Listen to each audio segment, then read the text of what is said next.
Hello everyone, welcome to my YouTube channel. It's Mr. Sri and you are watching official Good and Study Plus Low Class 12th Business Studies. So how are you guys? I hope you're fine and doing well. So last part के अंदर हमारा जो directing chapter था वो guys हमने complete कर लिया था. तो अगर आपने उस पार्ट को नहीं देखा है तो पहले आप उसे देखिए, देन आप इसे देखिए. तो इस पार्ट के अंदर आज हम क्या करेंगे, अपना नया चैप्टर स्टार्ट करने वाले हैं जिसका नाम है हमारा कंट्रोलिंग.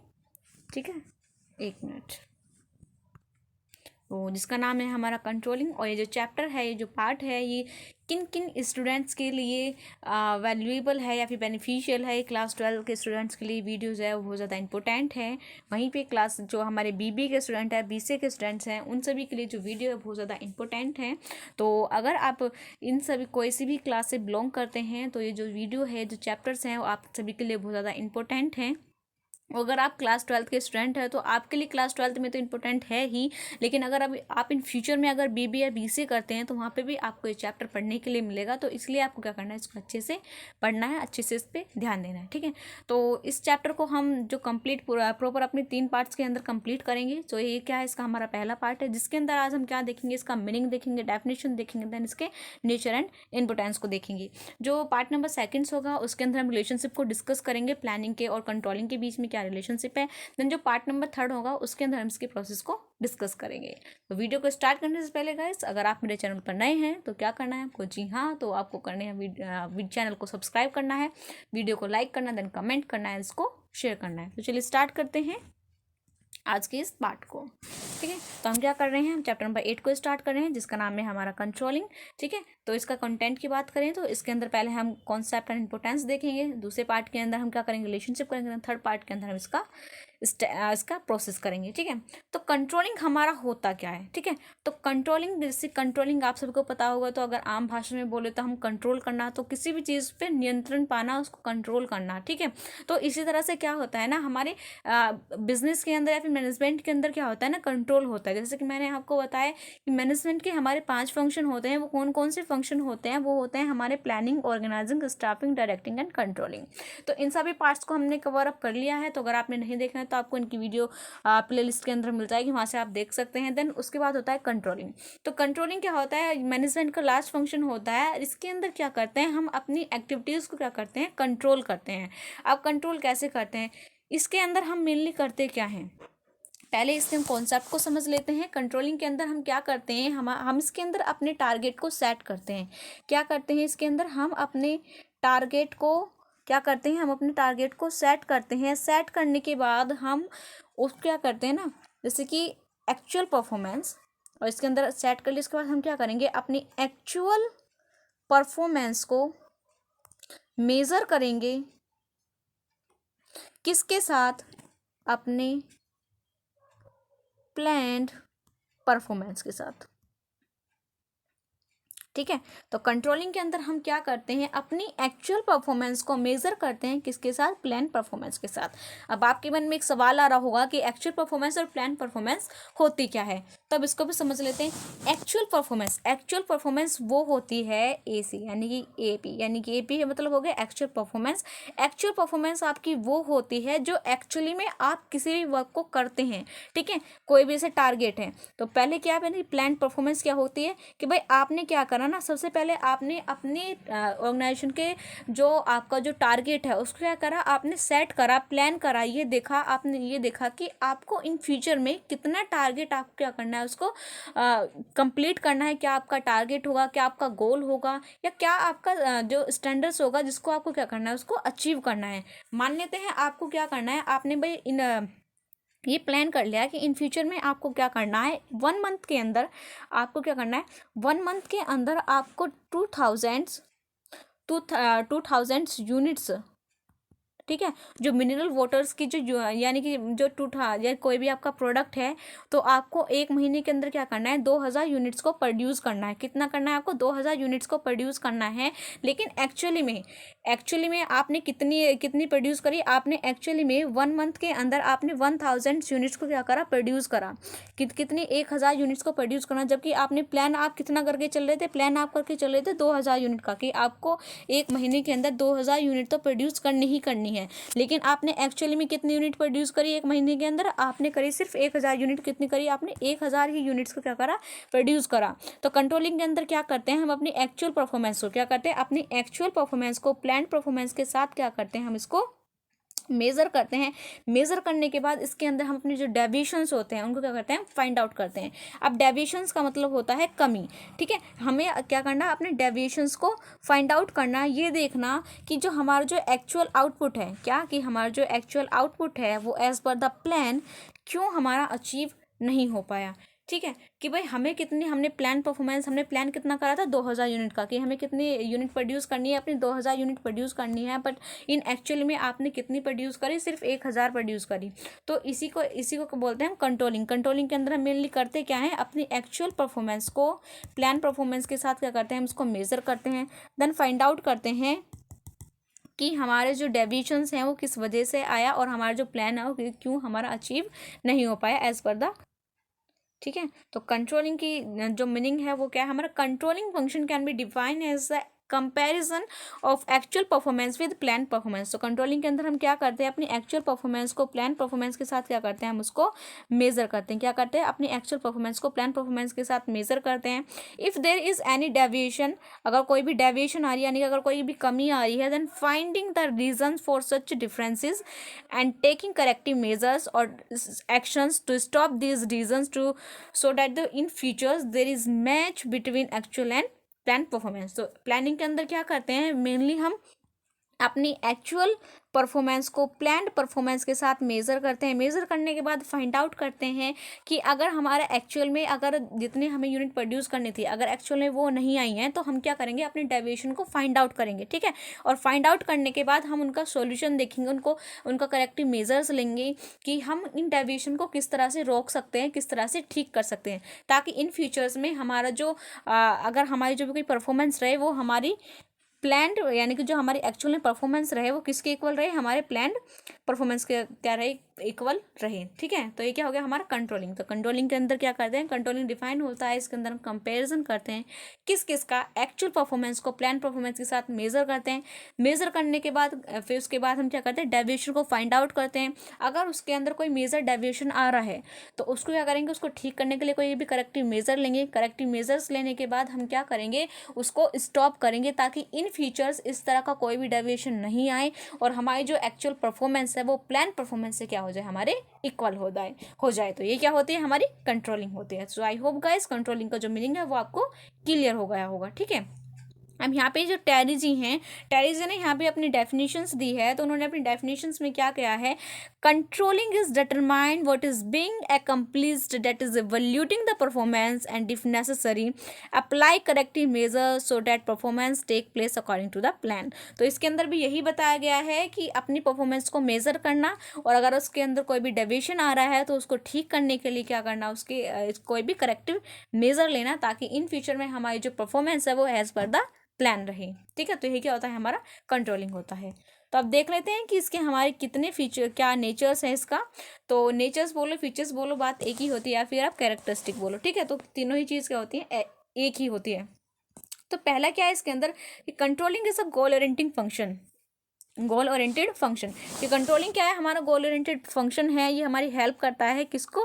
गोल को अचीव करने में एज पर द प्लान। कि हमने जिस तरह से अपना प्लान बनाया है कि अगर हमें जैसे हमारा कोई भी ऑर्गेनाइजेशन का गोल है, तो उस गोल को अचीव करने के लिए क्या किया हमने? प्लान किया है कि हमें किस तरह से अपने गोल को अचीव करना है।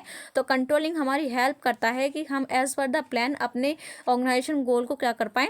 अचीव कर पाएँ। देन सेकंड क्या है हमारा? Controlling is a pervasive function. की कंट्रोलिंग क्या है? हमारा परवेसिव फंक्शन है। जो कंट्रोलिंग है वो सभी जगह एप्लीकेबल होता है, चाहे वो टॉप लेवल में हो, मिडल लेवल में हो, या फिर हमारा लोअर लेवल में हो। तीनों ही लेवल में क्या जरूरत पड़ती है? हमें कंट्रोलिंग की जरूरत पड़ती है। थर्ड क्या है इसका हमारा? Controlling is both backward looking as well as the forward looking function. जो कंट्रोलिंग क्या है वो हमारा बैकवर्ड लुकिंग भी है और फॉरवर्ड लुकिंग भी है। अब बैकवर्ड लुकिंग का मतलब क्या होता है? जब हम अपने इसके अंदर क्या करते हैं? हम अपनी एक्चुअल परफॉर्मेंस को प्लान परफॉर्मेंस से क्या करते हैं? उसको मेजर करते हैं। तो हम अपनी हम अपने प्लान यानी परफॉर्मेंस को हम प्लान कैसे करेंगे, अगर हमें कोई भी चीज़ प्लान करनी है तो उसको प्लान करने से पहले हमें क्या करना होता है, अपना जो पास्ट डाटा होता है ना, या फिर पास्ट कलेक्टिव डाटा होता है उसको ना एनालाइज करना पड़ता है। ठीक है, एनालाइज करने के बाद अगर आपको पता ही नहीं होगा कि भाई आपको पिछले साल कितनी यूनिट आपने प्रोड्यूस करी, ठीक है, क्या आपका प्रॉफिट रहा, क्या आपका लॉस रहा, या फिर किस एक्टिविटी को करने से आपकी जो परफॉर्मेंस है उसके अंदर क्या है, यानी कि उसके अंदर ग्रोथ बढ़ी। ठीक है, तो आप जब पास डाटा को एनालाइज करोगे तो ये सारी इन्फॉर्मेशन आपको तभी मिलेगी, और पास डाटा को देख के ही आप क्या करोगे, अपने परफॉर्मेंस को क्या करोगे, प्लान करोगे कि आपको किस तरह से प्लान करना है ताकि अपने ऑर्गेनाइजेशन गोल को क्या कर पाओ, अचीव कर पाओ। तो इसलिए हमारा जो कंट्रोलिंग है वो क्या है, हमारा बैकवर्ड लुकिंग हो गया। ठीक है, अब फॉरवर्ड लुकिंग क्यों होगा, अब प्लान हम कभी किस लिए करते हैं, इन एडवांस। प्लान किस लिए करते हैं, एडवांस में प्लान करके चलते हैं। प्लानिंग किस लिए होती है, एडवांस में, यानी कि प्रेजेंट में रह के अपने फ्यूचर को प्लान करना ही क्या होता है, हमारा प्लानिंग होता है। और कंट्रोलिंग के अंदर हम यही करते हैं, अपने यानी परफॉर्मेंस को क्या करते हैं, हम प्लान करते हैं कि इन फ्यूचर में हमें कितने टारगेट को क्या करना है, अचीव करना है। तो इसलिए हमारा जो कंट्रोलिंग होगा वो क्या होगा, दोनों ही होगा, फॉरवर्ड लुकिंग भी और बैकवर्ड लुकिंग भी। देन इसका लास्ट क्या है, हमारा controlling is a continuous function. Controlling क्या है, हमारा कंटिन्यूअस फंक्शन है, नेवर एंडिंग फंक्शन है, ऑन गोइंग प्रोसेस है। ठीक है, ऐसा नहीं है, यानी कि जो कंट्रोलिंग है ये कंट्रोलिंग करना, यानी किसी भी ऑर्गेनाइजेशन के अंदर कंट्रोलिंग तब तक होगी जब तक वो ऑर्गेनाइजेशन क्या कर रही है, हमारी सर्वाइव कर रही है, या फिर यानी कि इस सोसाइटी के अंदर है तो उसकी ज़रूरत पड़े, क्योंकि बार बार टारगेट उसको सेट करने पड़ेंगे, टारगेट बार बार सेट करेंगे। ऐसा नहीं कि अगर हमारा कोई एक टारगेट अचीव हो गया है, उसके अंदर कोई डेविएशंस नहीं है, ठीक है, तो उसके बाद हम कोई दूसरा टारगेट सेट नहीं करेंगे। तो कंट्रोलिंग क्या है, हमारा कंटिन्यूस प्रोसेस है, और इसके क्या है कि टिल एंड, यानी कि ऑनगोइंग प्रोसेस है, चलता ही रहता है। अगर हमारा एक टारगेट सेट हो गया तो उसके बाद हम दूसरे टारगेट को क्या करते हैं, अपने प्लान करते हैं या फिर सेट करते हैं। और मैंने आपको बताया भी था कि जो कंटिन्यूस प्रोसेस है या फिर यूटिलाइजेशन हुआ, ये कुछ ऐसे 2-3 नेचर्स हैं जिनको आप हर फंक्शंस के अंदर क्या कर सकते हो, डाल सकते हो। ठीक है, तो नेचर्स के अंदर क्या पढ़ा हमने, पहले देखा कि कंट्रोलिंग क्या है, हमारा गोल ओरिएंटेड फंक्शन है। सेकंड है क्या, कंट्रोलिंग क्या है, हमारा परवेसिव है। थर्ड क्या था कि कंट्रोलिंग क्या है, हमारा बोथ है, यानी कि बैकवर्ड लुकिंग भी है और हमारा फॉरवर्ड लुकिंग भी है। और कंट्रोलिंग क्या है, हमारा कंटिन्यूस प्रोसेस है।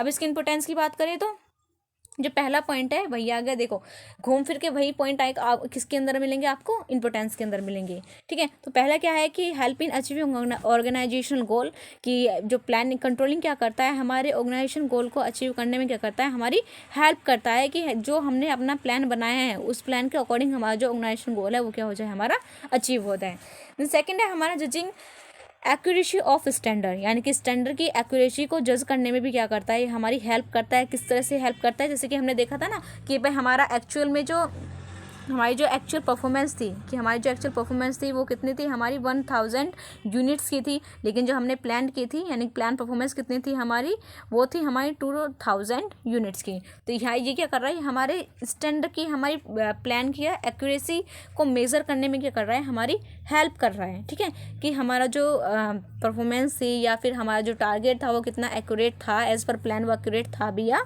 नहीं था। तो क्या करता है, हमारी एक्यूरेसी को मेज़र करने में क्या करता है, हमारी हेल्प करता है।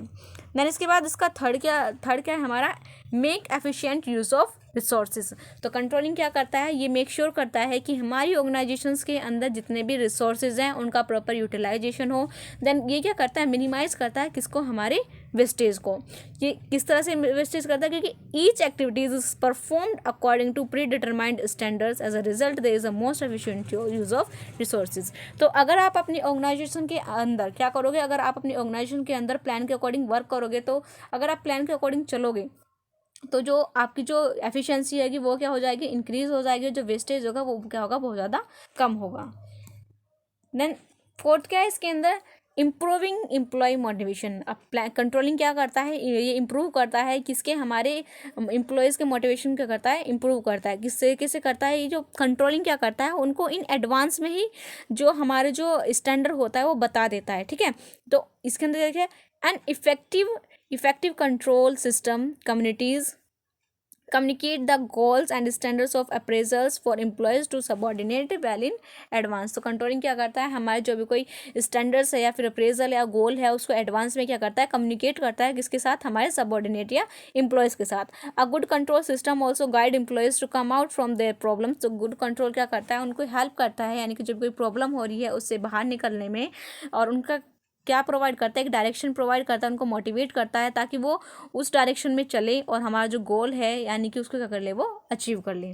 ठीक है, तो जब हमारे जो एम्प्लॉयज़ होंगे, ठीक है, अगर वो एज पर द प्लान हमारे ऑर्गेनाइजेशन गोल को अचीव कर लेंगे तो कहीं ना कहीं उन जो कुछ बेनिफिट्स, अगर गोल को क्या कर लेंगे, वो टाइमली अचीव कर लेंगे तो उसका बेनिफिट उनको ही मिलेगा। अगर उनको उस चीज़ का बेनिफिट मिलेगा तो वो और ज़्यादा मोटिवेट होंगे फर्दर काम करने के लिए ऑर्गेनाइजेशन के अंदर। सेकंड क्या है इसके अंदर, फिफ्थ क्या है हमारा, फिफ्थ है हमारा कि एंश्योर ऑर्डर एंड डिसिप्लिन। तो कंट्रोलिंग क्या करता है कि ऑर्गेनाइजेशन के अंदर प्रॉपर डिसिप्लिन मेंटेन हो। ठीक है, तो इसके अंदर हम क्या करते हैं, तो ये मेक श्योर करता है, क्या करता है, ये मेक श्योर करता है कि जो सबॉर्डिनेट्स की क्या करता है, सबॉर्डिनेट्स की जो परफॉर्मेंस रहती है उसको करता है, ये टाइमली चेक करता है। चेक करने के बाद ये फाइंड आउट करता है कि जो हमारे एम्प्लॉयज़ हैं वो एज पर द प्लान काम कर भी रहे हैं या नहीं कर रहे हैं। ठीक है, उनकी जो स्ट्रिक्टली क्या करता है, उनको कंट्रोल करता है एम्प्लॉयज़ को, या फिर मॉनिटर करता है, ये देखता है कि वो प्लान के अकॉर्डिंग काम कर रहे हैं या नहीं कर रहे हैं। तो प्रॉपर डिसिप्लिन क्या बनता है, क्या ऑर्गेनाइजेशन के अंदर प्रॉपर डिसिप्लिन होता है। देन सिक्स क्या है इसके अंदर, फैसिलिटेट कोऑर्डिनेशन इन एक्शन। तो ये क्या करता है, फैसिलिटेट कोऑर्डिनेट करता है किसको, हमारे एक्शन को। तो controlling help to maintain equilibrium means between means and ends. तो ये क्या करता है, इक्विलिब्रियम बना के चलता है, यानी इक्वलिटी बना के चलता है। Controlling make sure that the proper direction is taken and that various factors are maintained properly. जितने भी फैक्टर्स हैं वो ऑर्गेनाइजेशन के अंदर प्रॉपरली मेंटेन्ड हों। ठीक है, एज़ पर द प्लान, यानी कि सभी लोग क्या कर रहे हो, कोऑर्डिनेट करके चल रहे हो, एज़ पर द प्लान अपने टारगेट को क्या कर रहे हैं, वो अचीव कर रहे हो। तो क्या करता है, सभी लोगों के साथ कोऑर्डिनेट करके चलता है कि जो जितने भी लोग हैं वो एक साथ यूनिटी बना के चले, और यूनिटी बना के चले और जो हमारा जो टारगेट है उसको प्लान के अकॉर्डिंग क्या करें, वो अचीव करें। ठीक है, तो ये थी क्या इसकी, ये थी हमारी इसकी इंपॉर्टेंस। तो एक बार इसका रिव्यू ले लेते हैं, ये इस वीडियो के अंदर हमने क्या क्या पढ़ा। तो इस वीडियो के अंदर हमने देखा कि कंट्रोलिंग क्या होता है। ठीक है, कंट्रोलिंग की मीनिंग देखा, उसकी डेफिनेशंस देखी, ये देखा कि एक्चुअल टारगेट हमारा क्या होता है, या फिर प्लान परफॉर्मेंस किस तरह से हम उसको मेजर्स करते हैं, किस तरह से डेविएशन को फाइंड आउट करते हैं। उसके बाद हमने इसके नेचर्स देखे, नेचर्स के बाद हमने इसकी इंपॉर्टेंस को डिस्कस करा। ठीक है, सो होपफुली गाइस ये छोटी सी वीडियो थी, आपको पसंद आई होगी। जितने भी इस वीडियो के अंदर मैंने आपको बताया वो आपका अच्छे से क्लियर होगा। तो अगर वीडियो आपको अच्छी लगी है तो आपको क्या करना है, तो लाइक करना है, देन वीडियो को कमेंट करना है, ज़्यादा से ज़्यादा शेयर करना है। So thank you very much everyone for watching this video. If you new on my channel so don't forget to like, comment and share this video also. Thank you, bye bye, see you in the next video.